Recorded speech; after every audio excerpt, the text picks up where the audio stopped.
কি সুন্দর লাগছে তাই না এই শীতের দিনে।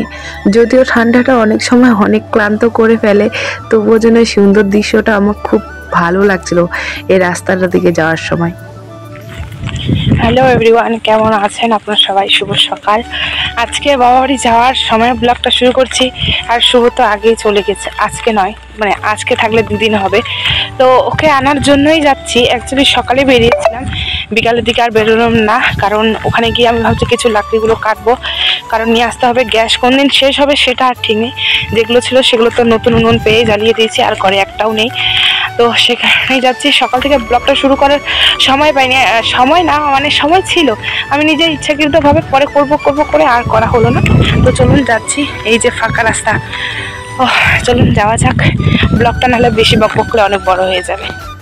এর আগে যখন আমি উনানে রান্না করতাম তখন তো মা সাজানোর লাকড়িগুলোই নিয়ে যেতাম, তবে আর এখন মা সাজানোর একদমই সময় পায় না বা কাটারও সময় পায় না। সে কারণে আমি এবার কাটতে চলে এসেছি, কারণ আমার ঘরেও তো তেমন কাজ থাকে না। তো মা বললো যে তাহলে তুই কেটে নিয়ে চলে যাইস, তো সে কারণে আমার কাটতে আসা। আর শুভ এসে আমাকে বলছে তুমি কেন আসো, আমি তো কালকেই আসলাম, আমি বাড়ি যাব না। অনেক সময় আমার মাঝে মাঝে মনে হয় কি আমি না বেকারি এই শুভকে ছোটবেলায় মামা বাড়িতে রেখেছিলাম। আমরা যদি ভাড়া বাড়িতে থাকতাম তাও হয়তো মা বাবার প্রতি বেশি টানটা থাকতো। ওরা বেশি দাদু দিদাই করতে থাকে। সকালবেলা ঘুম থেকে উঠে মা বলে না, সকালবেলা ঘুম থেকে উঠে বলে দিদা দিদা। যাগ্গে যেগুলো সেগুলো নিয়ে আর ভাবার কোনো ইসে নেই। যদিও একটু আমার আরাম হচ্ছে, ওকে অনেক দুষ্টুমির হাত থেকে আমি রক্ষা পাচ্ছি, মা সেগুলো সামনে নিচ্ছে। ওরা অনেক কিছু মানে অনেক কিছু এখন প্রয়োজন বা অনেক কিছু যেগুলো ইচ্ছে হয় না সেগুলো আমাকে বলে না, ওর দিদা দাদুকে বলে। একবার ওর পটটা ভেঙে গিয়েছিল, ও দিদাকে না দাদুকে বলেছিল যে দাদু আমার না পটটা ভেঙে গিয়েছে, একটা পট এনে দিবা। হ্যাঁ, তারপরের দিনই মা রেখে একটা পট এনে দিয়েছিল। এখন যেহেতু বড় হয়ে গেছে, এখন অনেক কিছু একা একা করতে পারে, তাই আমার মনে হচ্ছে যখন ওর 11 মাস বয়স তখন তো আমি সবকিছু হারিয়ে ফেলেছিলাম। তখন মা বাবার কাছে ছাড়া তো আর কোনো আমার আশ্রয় ছিল না। এখন শুধু মা শুনলে প্রচন্ড রাগ করবে।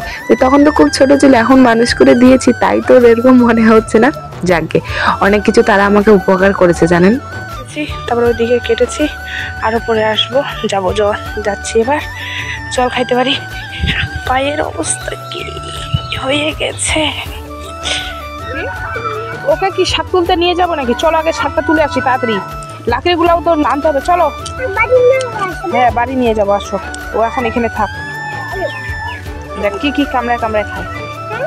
যেগুলো ঘটে গেছে মানে যাদের কাছে খারাপ কিছু ঘটে গেছে সেই মুহূর্তে যদি কিছু কেউ বলতে না পারে না, পরে যদি বলে তাকেই তখন খারাপ বলা হয়। কিন্তু যখন তারা বিকেল হয়ে গেছে, এগুলো এখানে কেটে রাখলাম নদীগুলোর থেকে।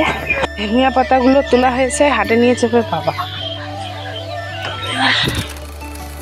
শুভ আস্তে আস্তে ঘুমিয়ে পড়েছে, আর বাবা কিছুটা আমাকে এগিয়ে দিল। তারপরে এক স্কুটিতে পেলাম, তো স্কুটির মধ্যে বাবা উঠিয়ে দিয়ে চলে আসলো দাদুর কোলেই। ও শুভ ঘুমিয়ে পড়েছিল।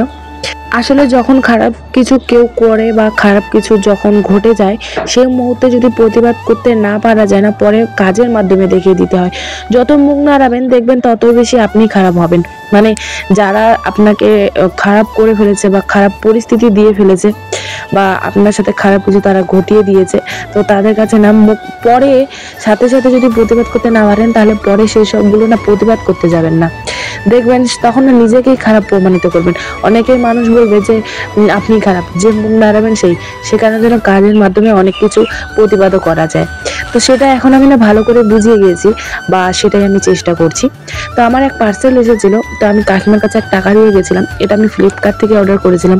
আর আমি কুর্তি সবসময় পছন্দ করি আমার হাঁটুর নিচে যেন হয়, সেটাই আমি বারবার দেখছিলাম যে আমার হাঁটুটা থেকে কতটা নিচে হচ্ছিল।